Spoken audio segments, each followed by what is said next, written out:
À l'heure où la fiscalité internationale connaît de profondes mutations, il importe de souligner que ces transformations s'inscrivent dans une dynamique plus large qui est la coopération entre les États. Pour la survie de cette coopération internationale et pour le bien commun, Antonio Guterres, secrétaire général des Nations Unies, a rappelé que le multilatéralisme doit se réinventer. Cette réflexion trouve une résonance particulière dans le cadre de la coopération fiscale, où les règles fiscales multilatérales se développent rapidement, déclenchant une coexistence entre conventions multilatérales et conventions bilatérales. Cette situation met en lumière le défi crucial de leur articulation au sein d'une gouvernance fiscale mondiale en quête de l'équilibre et de la cohérence. Mon intervention s'inscrit dans cette perspective et portera sur les règles fiscales multilatérales à l'épreuve des conventions bilatérales. La fiscalité internationale repose depuis longtemps sur une architecture basée sur des conventions bilatérales qui ont commencé à se développer après la Première Guerre mondiale.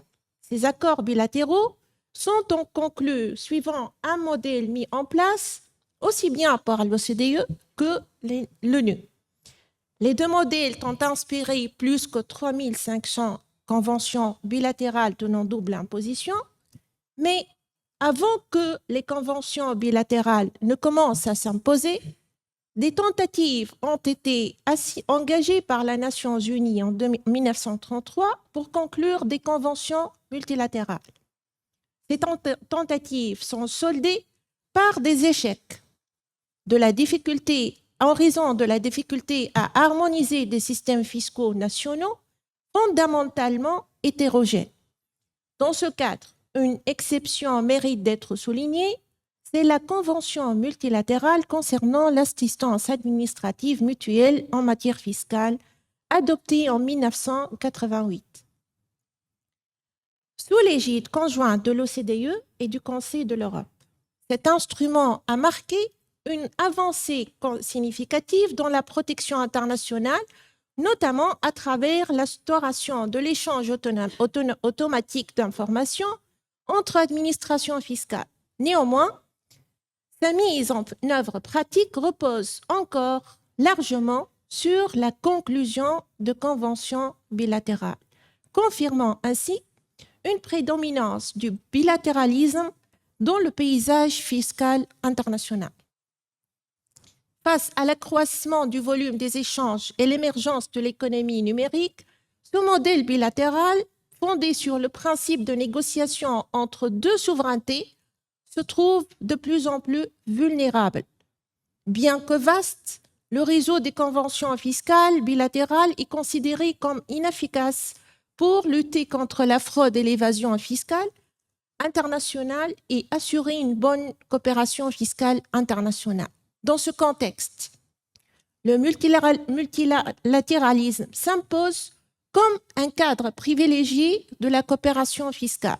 C'est dans ce cadre aussi qu'a émergé une dynamique de multilatéralisation des règles fiscales déclenchée par les actions BEPS de l'OCDE en 2013, puis la Convention multilatérale en 2017 et la solution des deux piliers. Ces règles adoptées bénéficient d'une solide base technique et aussi d'une certaine flexibilité dans leur mise en œuvre. Elles relèvent de la soft law ou du droit souple. En parallèle, et dans un but d'instaurer un multilatéralisme fiscal plus universel, une nouvelle dynamique s'est installée sous l'égide des Nations Unies. En 2023, l'Assemblée générale a adopté une résolution relative à la Convention cadre des Nations Unies en matière fiscale. Ce processus onusien vise à donner une voix plus forte aux pays en développement qui réclament une redistribution plus équitable des droits d'imposition. Néanmoins, cette montée en puissance du multilatéralisme fiscal se heurte à la persistance du bilatéralisme fiscal. La coexistence de ces deux modèles crée une forme de dualisme normatif, source de tension dans l'application du droit fiscal international. Dès lors, la question qui se pose, dans quelle mesure les règles fiscales multilatérales peuvent-elles s'imposer face à la logique bilatérale qui structure historiquement le droit fiscal international? Pour répondre à cette question, notre analyse s'articule autour de deux axes. Le premier axe porte sur l'émergence progressive des règles fiscales multilatérales au sein d'un ordre fiscal international longtemps dominé par le bilatéralisme. Cette situation a engendré une coexistence problématique entre règles fiscales multilatérales et conventions bilatérales. C'est ce que nous allons démontrer dans le deuxième axe. Premièrement, l'émergence progressive des règles fiscales multilatérales. Si le bilatéralisme a dominé la structure du droit fiscal international pendant plusieurs décennies, il n'a pas su répondre efficacement aux défis posés par les mutations des échanges économiques. L'émergence progressive des règles fiscales multilatérales traduit ainsi la recherche d'un cadre plus cohérent, plus équitable et mieux adapté aux enjeux transnationaux. La fragilité du cadre bilatéral, révélée par la transformation de l'économie mondiale, a ouvert la voie à une véritable reconfiguration des mécanismes de coopération. Cette mutation s'est concrétisée par la mise en place progressive d'un multilatéralisme fiscal incarné par les efforts conjoints de l'OCDE et de l'ONU. Première idée, la fragilité du modèle bilatéral. Donc, on a vu que le droit fiscal international est dominé par un réseau important de conventions bilatérales donnant double imposition, non ouvertes à l'adhésion d'autres parties et reposent sur une logique de concession mutuelle entre États. Pourquoi privilégier le bilatéralisme? Pourquoi on le choisit? Cela se justifie par l'idée que les États préservent leur souveraineté fiscale. Deuxième idée, la grande disparité des systèmes fiscaux. Donc, chaque convention fiscale doit être adaptée individuellement afin de correspondre aux caractéristiques particulières des systèmes fiscaux internes des États, pays concernés par la Convention. Ce mécanisme devient plus complexe si un grand nombre d'États participent à une convention fiscale. Donc, c'est plus facile d'appliquer une convention ou de négocier une convention bilatérale que de négocier une convention multilatérale dans ce cadre-là. Le réseau conventionnel de plus de 3500 conventions s'est constitué autour de deux modèles, l'OCDE et l'ONU. Ce réseau dense et hétérogène présente une complexité qui nuit à la sécurité juridique et l'efficacité du système fiscal international. Nous sommes maintenant devant tout un mosaïque conventionnel d'une extrême complexité. Conçu dans un contexte économique traditionnel, le modèle bilatéral apparaît désormais inadapté aux réalités d'une économie dématérialisée, de globalisation et de développement des échanges commerciaux et financiers. À cette inadéquation structurelle des conventions bilatérales s'ajoute un désordre propice aux incohérences et au risque de double imposition ou de double non-imposition.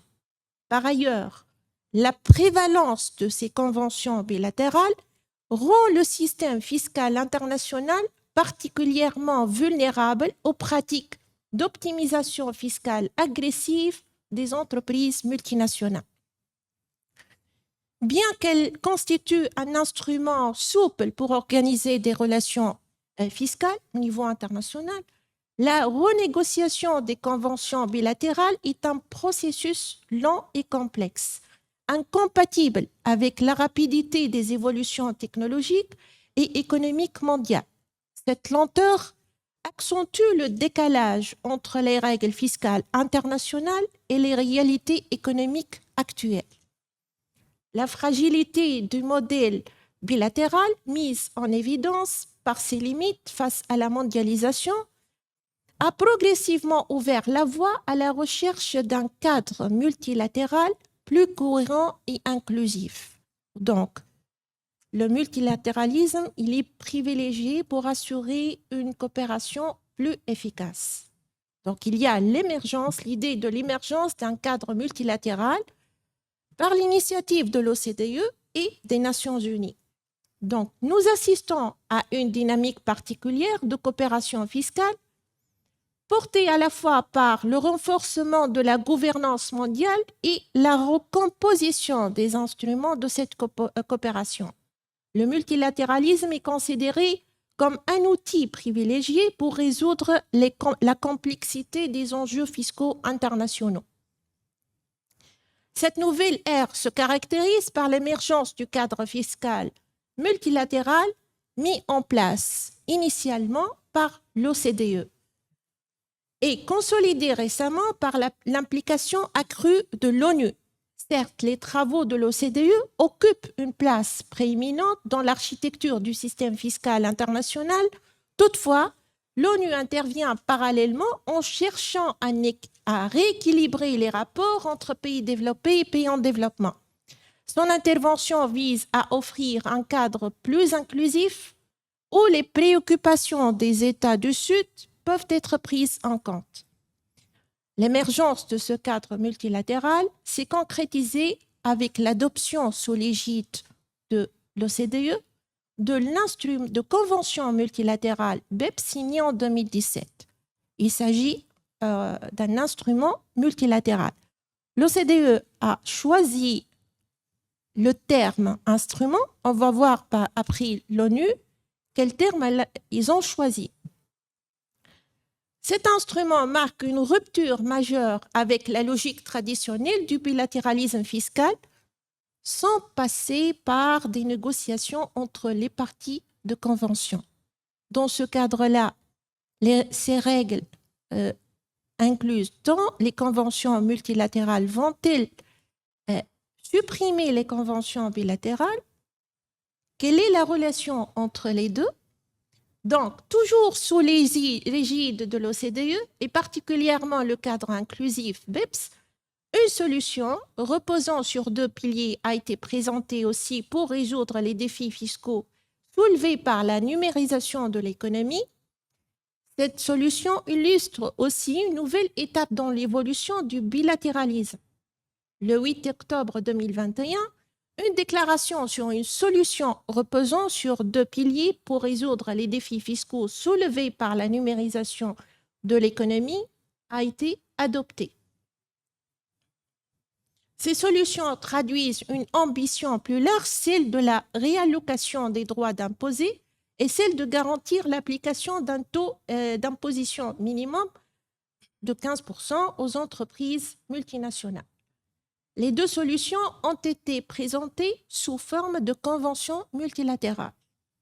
La première, c'est la convention multilatérale pour la mise en œuvre du montant 1 du pilier 1, aucune signature jusqu'à maintenant, et la convention multilatérale destinée à faciliter la mise en œuvre de la règle à l'ajustement à l'impôt au titre du pilier 2, jusqu'à maintenant, c'est-à-dire septembre 2025, 10 signatures.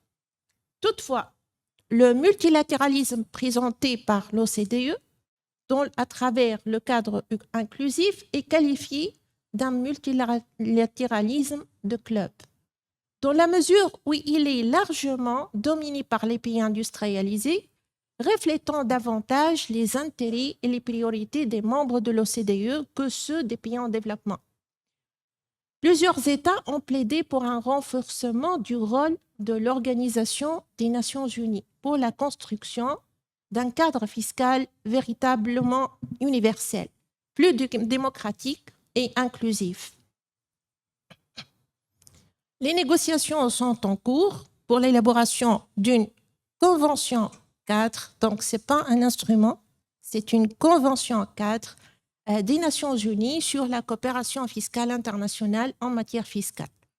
Avec ces différents accords multilatéraux émanant de deux organisations au niveau international qui coexistent avec un important réseau de conventions bilatérales, plus que 3500.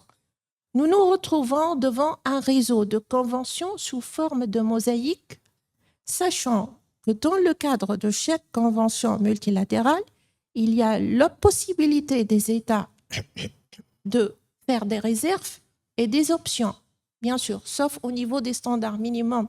L'instrument multilatéral, il n'y a pas possibilité de réserve. Avec toute cette mosaïque, pour comprendre les conventions, les règles fiscales multilatérales, et on se trouve aussi face à tout un réseau de plus que 3500 conventions bilatérales. Comment on va faire? Dans ce cadre, avec un réseau de conventions bilatérales aussi développé, ces règles multilatérales vont-elles se superposer, supplanter, revitaliser le réseau des conventions bilatérales? Donc, au niveau de notre deuxième axe, nous allons préciser qu'il y a une coexistence problématique entre règles fiscales multilatérales et conventions bilatérales. Cette coexistence a engendré un dilemme entre la quête d'un cadre fiscal inclusif cohérent par le multilatéralisme et la persistance de conventions bilatérales plus souples, mais plus fragmentées. C'est dans cette perspective que nous allons examiner les difficultés de conciliation entre les deux. Par la suite, pour préciser l'architecture renouvelée, voilà, vers une architecture renouvelée du droit fiscal international. Les difficultés au niveau de la conciliation entre deux logiques différentes, ces difficultés structurelles peuvent être soulevées concernant les conventions multilatérales. Il y a diversité de règles au niveau multilatéral. On peut commencer par l'instrument multilatéral, notamment l'instrument multilatéral qui présente une nature particulière, sa relation par rapport aux conventions bilatérales. Est-ce que toutes les conventions bilatérales vont être supprimées? On ne va pas les appliquer? Non, ils ont trouvé une solution au niveau de l'instrument multilatéral. Premièrement, il n'a d'effet que sur les conventions couvertes, c'est-à-dire que chaque État doit notifier les conventions couvertes par l'instrument multilatéral. Par conséquent, on n'a pas besoin de renégocier les conventions bilatérales. Cette clause permet d'insérer toutes les dispositions nouvelles dans les conventions bilatérales, sachant que les conventions bilatérales, il y a même qui sont très anciennes. Même le contexte, il est différent. Selon l'OCDE, le MLI est un traité multilatéral qui coexiste avec la convention bilatérale, qu'il doit modifier une fois couverte par les deux États. La règle prévue par ces conventions ne s'applique plus, dans la mesure où elle est contraire à la convention multilatérale, et ce conformément à la règle lex posteriori, lex specialis. Ça veut dire qu'une convention multilatérale peut prévoir des dispositions qui dérogent à la convention bilatérale. Dans ce cadre, entre parenthèses, c'est comme si on parle de la hiérarchie au niveau des conventions. On applique dans ce cadre-là les principes du droit international public, la lex posteriori ou lex specialis. Le MLI ne constitue pas un protocole de modification des conventions bilatérales. Toutefois, dans la mesure où il déroge à une règle figurant dans une convention ouverte, il l'importe sur celle-ci, sans que cette dernière, ça veut dire la convention couverte, ait besoin d'être modifiée. Mais, petite remarque, la Suisse a refusé cette solution.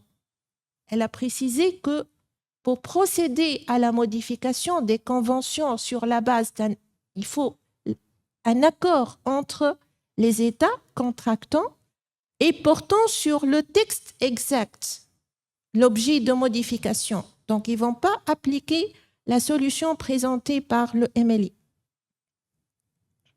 L'OCDE a écarté le multilatéralisme de substitution, donc il a opté pour un multilatéralisme d'ajustement fondé sur la flexibilité. Il en découle que le MLI se présente comme un accord autonome sous sa forme et dépendant des conventions fiscales bilatérales au niveau fonctionnel, sachant que il y a possibilité de conventions fiscales consolidées pour éclairer encore plus le paysage des conventions, mais juridiquement, ils ne sont pas obligés de présenter la liste de conventions consolidées après les modifications apportées par le MLI. Quant à la Convention cadre des Nations Unies, elle est en cours de négociation. Il a été mis l'accent sur la nécessité d'assurer une articulation cohérente entre les dispositions de l'instrument et celles des conventions bilatérales, afin de se démarquer des instruments utilisés par le CDE. Un nouvel outil procédural visant à accélérer la modification des conventions bilatérales a été proposé. Donc, avec la Convention 4 et les protocoles, il y a un instrument d'adaptation accélérée qu'on appelle Fast Track Instrument. Ce document, c'est pour accélérer la modification, je pense, des conventions, mais certains membres ont exprimé des doutes quant à l'application de cet instrument en soulignant la complexité procédurale et juridique, surtout que dans nombreux États, il y a des contraintes constitutionnelles et juridiques empêchant toute modification du réseau des traités au moyen de protocoles sans ratification. La variété de ces instruments marque réellement une étape supplémentaire dans l'évolution du cadre fiscal international et invite à s'interroger sur la recomposition en cours du droit fiscal international. Donc, vers une recomposition du droit fiscal international entre rupture et cohabitation des deux modèles. L'évolution actuelle semble indiquer une cohabitation entre deux logiques, entre multilatéralisme normatif, correcteur, et un bilatéralisme opérationnel qui demeure et va demeurer le support principal des obligations des États. Cette évolution traduit plutôt une recomposition progressive où bilatéralisme et multilatéralisme tendent désormais à coexister dans une architecture plus intégrée. Toutefois, les règles fiscales multilatérales n'émanent pas d'un seul organe, mais de deux organisations différentes. L'OCDE a protégé, comme on l'a dit, les intérêts des pays développés et les Nations Unies défendent une vision plus inclusive, fondée sur la participation universelle des États et la prise en compte des intérêts spécifiques des États en développement. Cette dualité institutionnelle dans l'élaboration des règles fiscales traduit une certaine concurrence normative entre deux modèles qui visent une gouvernance fiscale mondiale. La question que je me pose, c'est aussi un questionnement, une interrogation.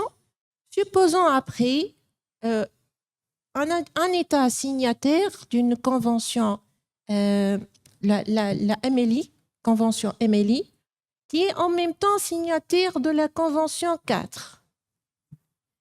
Il risque de se trouver dans un problème. On peut dire au niveau de la pratique, au niveau aussi juridique. Comment ils vont faire? Puisque les deux modèles protègent deux intérêts différents, pour dire la réalité.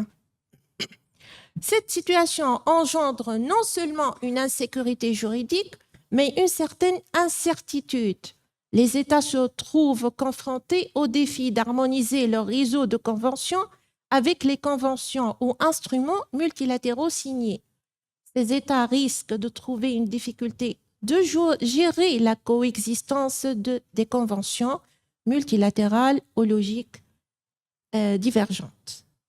Pour conclure avec, et je vais être très optimiste, en réalité, l'avenir de la coopération fiscale mondiale demeure incertain. Toutefois, il convient de préciser qu'il dépendra de la capacité de l'OCDE et des Nations Unies à articuler leur approche et à construire un ordre fiscal international harmonieux, réellement inclusif et équilibré, capable de répondre aux défis contemporains de tous les États. Et je vous remercie.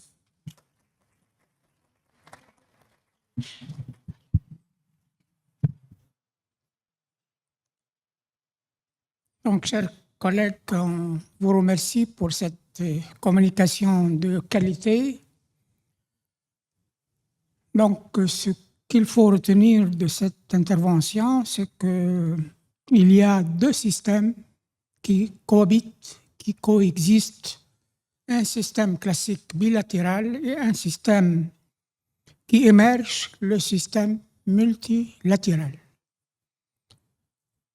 Et bien sûr, c'est normal qu'il y ait des tensions, des conflits, des problèmes qui vont apparaître. Bien sûr, la salle saura par la suite réagir à cette communication.